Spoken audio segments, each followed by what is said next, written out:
বন্ধুসকল নমস্কাৰ। আপোনালোক সকলোৱে ভালে কুশলে আছেনে? আশা কৰিছোঁ আপোনালোক সকলোৱে ভালে কুশলে আছে। বন্ধুসকল, আজিৰ আউট নলেজত মই আপোনালোকৰ বাবে এটা মটিভেশ্যনেল ভিডিঅ' লৈ আনিছোঁ। আৰু ভিডিঅ'টো হৈছে যে কৰ্মঠজনৰ ওপৰতহে ভাগ্য প্ৰসন্ন, তাৰ ওপৰতেই আজিৰ ভিডিঅ'টো। আহক বন্ধুসকল, তেনেহ'লে আমি আগবাঢ়োঁ। এখন সৰু চহৰ বানপানীয়ে বিধ্বস্ত কৰিলে। চহৰখনৰ এজন লোকৰ বাদে আন সকলোবোৰ লোক চহৰ এৰি গ'লগৈ।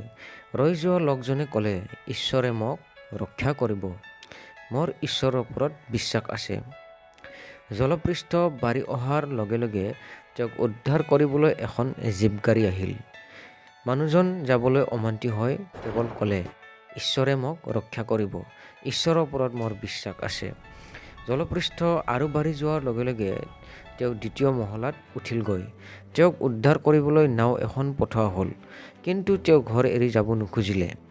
তেওঁৰ কথা এটাই যে ঈশ্বৰে মোক ৰক্ষা কৰিব। ঈশ্বৰৰ ওপৰত মোৰ বিশ্বাস আছে। পানী বাঢ়ি থাকিল আৰু মানুহজন ঘৰৰ ছালৰ ওপৰত উঠিল। তেওঁক উদ্ধাৰ কৰিবলৈ হেলিকপ্টাৰ এখন আহিল। কিন্তু তেওঁ পুনৰ ক'লে যে ঈশ্বৰে মোক ৰক্ষা কৰিব। ঈশ্বৰৰ ওপৰত মোৰ বিশ্বাস আছে। শেষত তেওঁৰ পানীত ডুবি মৃত্যু হ'ল। যেতিয়া তেওঁ ঈশ্বৰৰ ওচৰ পালেগৈ, তেওঁ খঙেৰে ঈশ্বৰক প্ৰশ্ন কৰিলে যে আপোনাৰ ওপৰত মোৰ সম্পূৰ্ণ বিশ্বাস আছিল, তেনে ক্ষেত্ৰত আপুনি কিয় মোৰ প্ৰাৰ্থনা উপেক্ষা কৰি মোক ডুবিবলৈ এৰি দিলে? ঈশ্বৰে উত্তৰ দিলে, তোমাৰ ওচৰলৈ কোনেনো জীপ গাড়ীখন, নাওখন আৰু হেলিকপ্টাৰখন পঠাইছিল?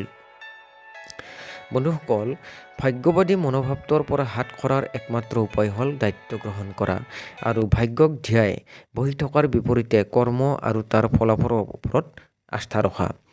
জীৱনত কিবা এটা সাধন কৰিবলৈ হ'লে অপেক্ষা কৰা, চিন্তা কৰা বা ইচ্ছা কৰাৰ বিপৰীতে কৰ্ম, প্ৰস্তুতি আৰু পৰিকল্পনাৰহে প্ৰয়োজন। বন্ধুসকল, সেইকাৰণেই কোৱা হৈছে যে কৰ্মঠজনৰ ওপৰতহে ভাগ্য প্ৰসন্ন। বন্ধুসকল, ভিডিঅ'ৰ দ্বাৰা আপোনালোক মটিভেট হ'ল বুলি মই আশাবাদী। বন্ধুসকল, ভিডিঅ'টো লাইক কৰিব আৰু চেনেলটোত যদি নতুন ভিউৱাৰ্ছ থাকে তেনেহ'লে চেনেলটো ছাবস্ক্ৰাইব কৰিব। ঠিক আছে বন্ধুসকল, মই বিদায় লৈছোঁ আজিৰ ভিডিঅ'ৰ পৰা। লগ পাম আকৌ এটা নতুন ভিডিঅ'ত। বিদায় বন্ধুসকল, জয় অসম।